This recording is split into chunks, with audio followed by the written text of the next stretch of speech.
நம்ம சொந்தங்கள் அனைவருக்கும் வணக்கம். நம்ம இன்றைக்கி முட்டை மசால் சூப்பராக செஞ்சு சாப்பிட போகிறோம். அதுக்காக 3 பெரிய வெங்காயம் எடுத்து வச்சுருக்கோம். சின்ன சின்ன நம்ம நறுக்கிக்கலாம். அது கூடவே 3 முட்டை, ஒரு பச்சை மிளகாய், 2 கருவேப்பிலை கொத்து, ஒரு தக்காளி எடுத்து வச்சுருக்கிறோம். தக்காளி அரை தக்காளி போட்டால் போதுமானதாக இருக்கும். இது எல்லாத்தையும் போட்டு முட்டை மசால் சூப்பராக செஞ்சு சாப்பிட போகிறோங்க. முன்னாடி நம்ம சேனலில் சப்ஸ்கிரைப் பண்ணியிருக்கேன். நம்ம சேனலுக்கு கீழே உள்ள சப்ஸ்கிரைப் பண்ணி கிளிக் பண்ணி இதில் ஆளுங்கிற ஆப்ஷன் கொடுத்துக்கோங்க. வாங்க இது எல்லாத்தையும் எடுத்துகிட்டு போயிட்டு நம்ம நறுக்கி எடுத்துக்கலாம். நம்ம எடுத்து வச்சுருந்த பெரிய வெங்காயத்தை சின்ன சின்னதாக நறுக்கி வச்சுங்க. இதே மாதிரி நீங்களும் சின்ன சின்னதாக நறுக்கி வச்சுக்கோங்க. நம்ம எடுத்து வச்சுருந்த ஒரு தக்காளியை நறுக்கி அதில் பாதி தக்காளியை சின்னதாக நறுக்கிட்டோம். ஒரு பச்சை மிளகாய் நறுக்கி வச்சுருக்கிறோம். இது எல்லாத்தையுமே நம்ம நறுக்கி எடுத்துக்கிட்டாச்சு. இதை எடுத்துகிட்டு போயிட்டு வெங்காயம் தக்காளி எல்லாத்தையும் போட்டு வதக்கிட்டு முட்டை மசால் செய்ய போகிறோம். தொடர்ந்து பாருங்கள்.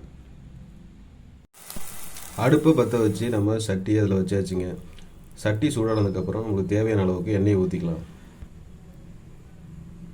சட்டி சூடாயிடுச்சு. நம்மளுக்கு தேவையான அளவுக்கு நம்ம ரீஃபண்ட் ஆயில், சன்ஃப்ளவர் ஆயில் ஊற்றிக்கலாங்க. ஒரு 2-3 கரண்டி ஊற்றிக்கோங்க, போதுமானதாக இருக்கும்.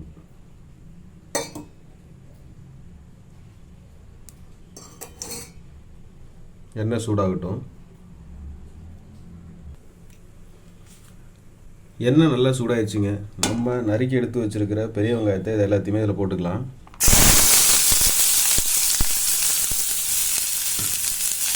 போட்டுட்டு இதை நல்லா வதக்கி விட்டுக்கலாம்.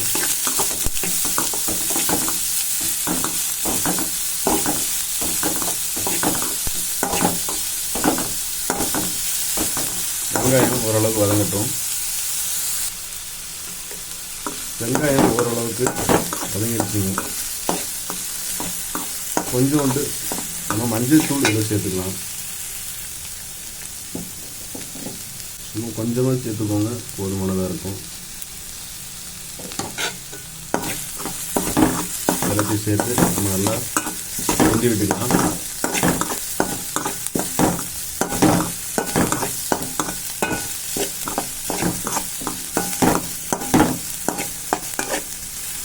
நம்ம எடுத்து வச்சிருக்கிற 2 கொத்து கருவேப்பிலை உருவி வச்சிருக்கிறோம். உருவின கருவேப்பிலையை நம்ம அதில் போட்டுக்கலாம்.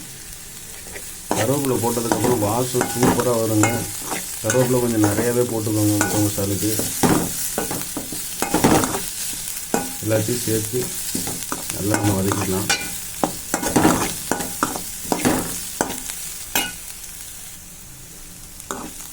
வெங்காயம், மஞ்சள் தூள் எல்லாமே சேர்ந்து கலந்து நல்லா வெங்காயம் வதங்கி வந்துடுச்சு. இப்போ நம்ம நறுக்கி வச்சுருக்கிற பச்சை மிளகாயையும் அரை தக்காளியையும் நம்ம இதில் சேர்த்துக்க போகிறோம். தக்காளியும் பச்சை மிளகாயும் சேர்த்துக்கலாம். இது எல்லாத்தையும் போட்டு நல்லா வதக்கி விட்டுக்கலாம்.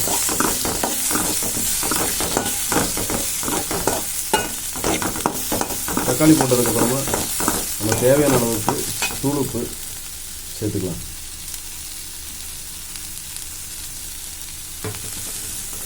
தேவையான அளவுக்கு நம்ம தூளுப்பு சேர்த்துருக்குறோம், நைஸ் உப்பு.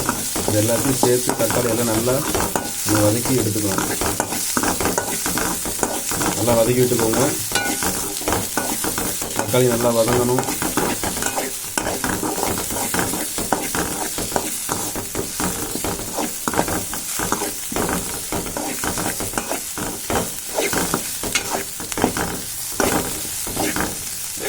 நல்லா வதங்கட்டும். தக்காளி, வெங்காயம், கருவேப்பிலை, பச்சை மிளகாய் எல்லாமே நல்லா வதங்கி வந்துடுச்சுங்க. இப்போ நமக்கு தேவையான அளவுக்கு தனி மிளகாத்தூள் வந்து சேர்த்துக்க போகிறோம். ஏற்கனவே நம்ம பச்சை மிளகாய் ஒன்று போட்டிருக்கோம். அதனால் மிளகாத்தூள் கொஞ்சம் கம்மியாகவே சேர்த்துக்கோங்க. நீங்கள் நல்லா காரம் சாப்பிட்றீங்கன்னா மிளகாத்தூள் கொஞ்சம் அதிகமாக சேர்த்துக்கோங்க. நான் எனக்கு தேவையான அளவுக்கு மிளகாத்தூள் வந்து கொஞ்சமாக சேர்த்துக்க போகிறேன். ஒரு 1/2 டீஸ்பூன் அளவுக்கு சேர்த்துக்கோங்க, போதுமானதாக இருக்கும். இது எல்லாத்தையும் சேர்த்து நம்ம நல்லா கிண்டி விட்டுக்கலாம்.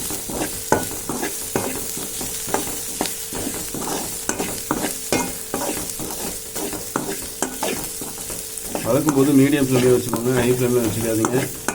வெங்காயம்லாம் அப்புறம் கருகி போயிடும். மீடியம் ஃப்ளேம்லேயே வச்சிங்கன்னா மசாலாலாம் கலக்கிறப்ப கிண்டுறதுக்கு உங்களுக்கு ஈஸியாக இருக்கும். நல்லா மசாலாலாம் மிக்ஸ் ஆகிற அளவுக்கு நல்லா கிண்டி விட்டுக்கோங்க. நல்லா வாசம் இப்போயே கமகமாக வருது. இதில் கொஞ்சம் போது நம்ம கரம் மசாலாவும் கொஞ்சோண்டு சிக்கன் மசாலாவும் சேர்த்துக்கிட்டோம்னா ஃப்ளேவர் வந்து நல்லாயிருக்கும், சாப்பிட்றதுக்கு நல்லா டேஸ்ட்டாக இருக்கும். இப்போ நம்ம வந்து கொஞ்சம் கரம் மசாலாவும் சிக்கன் மசாலாவும் இதில் சேர்த்துக்கலாம். இதில் தேவையான அளவுக்கு நம்ம கொஞ்சோண்டு சிக்கன் மசாலா 1/4 டீஸ்பூனு கம்மியாகவே சிக்கன் மசாலா சேர்த்துக்கோங்க, போதுமானது. அது கூடவே கொஞ்சோண்டு நம்ம கரம் மசாலா சேர்த்துக்கலாம், போதுமானது. 1/4 டீஸ்பூனு கம்மியாகவே சேர்த்துக்கோங்க. இது சேர்த்து நல்லா நம்ம கலந்துக்கிட்டுக்கலாம், கிண்டி விட்டுக்கலாம். மசாலா நல்லா கலக்கணும். இதே நம்ம சேர்க்குறோன்னா வெறும் மசாலா போட்டாலே போதுமான, தனி மிளகாத்தூள். இது போடும்போது நல்லா ஃப்ளேவராக இருக்கும், சாப்பிட்றப்ப நல்லா டேஸ்ட்டாகவும் வாசமாகவும் இருக்கும். இது எல்லாத்தையும் போட்டு நம்ம நல்லா கிண்டி விட்டுக்கலாம். மசாலா எல்லாமே நல்லா கலக்கணும். இப்போவே நல்லா வாசனை கமகமன்னு சூப்பராக வருதுங்க. நீங்கள் இதே மாதிரி போட்டு கிண்டி விட்டுக்கோங்க. இப்போ நம்ம முட்டையை உடச்சி இதில் ஊற்றி நம்ம கிண்ட போகிறோம். நம்ம எடுத்து வச்சுருக்க 3 முட்டையை இதில் உடச்சி ஊற்றிக்கலாம்.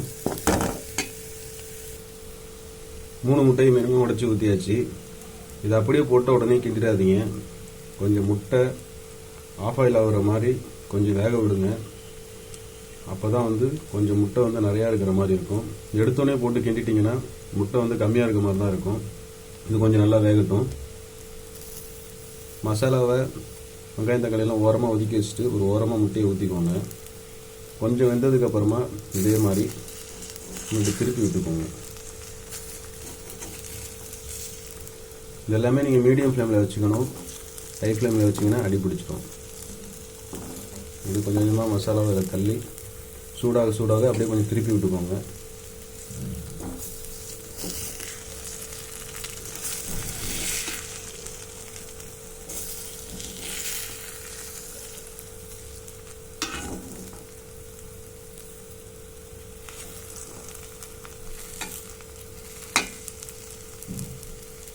முட்டையெல்லாம் ஓரளவுக்கு பொரிஞ்சதுக்கப்புறமா அவங்களுக்கு காமிக்கிறேன், தொடர்ந்து பாருங்கள்.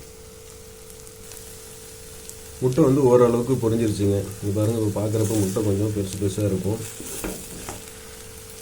இது உடனே போட்டு கிண்டிங்கன்னா முட்டை கம்மியாக தாங்க வரும்.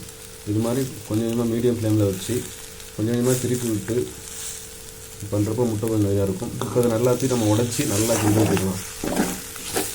மசாலா வெங்காயம் தக்காளி போட்டு நல்லா மிக்ஸ் ஆகிற அளவுக்கு எல்லாமே உடச்சிட்டு கிண்டி விட்டுக்கலாம்.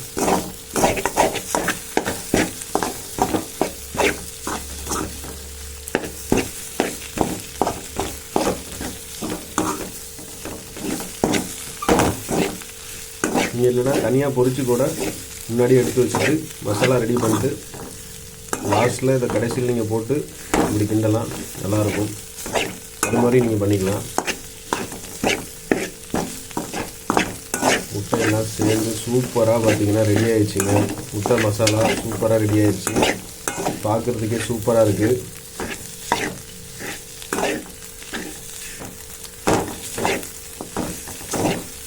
வாசம் கமகமன்னு வருதுங்க.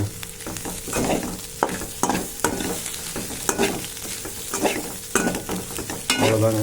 இதோட நம்ம இறக்க போகிறோம். அவங்களுக்கு இறக்கிட்டு காமிக்கிறேன். சுவையான முட்டை மசால் ரெடி ஆயிடுச்சுங்க. கடையில் இருக்கிறத விட செம்ம டேஸ்ட்டாக இருக்கும். டேஸ்ட்டு வேறு லெவலில் இருக்குங்க. சுட சுட இருக்க முட்டைலாம் பாருங்கள், இதில் பெருசாக இருக்குது. நீங்கள் முட்டையை ஊற்றி உடனே கிண்டிட்டிங்கன்னா இப்படி பெருசாக வராது. நான் சொன்ன மாதிரி செஞ்சிங்கன்னா இதுமாதிரி நல்லா முட்டை பெருசாக தெரியும். சாப்பிட்றதுக்கு நல்லாயிருக்கும். சூப்பராக கமகமன்னு இருக்குங்க. இது அப்படியே நம்ம சாப்பாட்டில் சைடிஷ் வச்சு சாப்பிட்டோன்னா வேறு லெவலில் இருக்குங்க. இதே மாதிரி நீங்கள் வீட்டில் செஞ்சு பார்த்துட்டு டேஸ்ட்டு எப்படி இருந்தது பற்றி கமெண்ட் பாக்ஸில் தெரியப்படுத்துங்க. இந்த செய்முறை உங்களுக்கு பிடிச்சிருந்தா லைக் பண்ணுங்கள், ஷேர் பண்ணுங்கள், கமெண்ட் பண்ணுங்கள். நம்ம சேனலை மறக்காமல் சப்ஸ்கிரைப் பண்ணுங்கள். நம்ம சொந்தங்கள் அனைவருக்கும் நன்றி, வணக்கம்.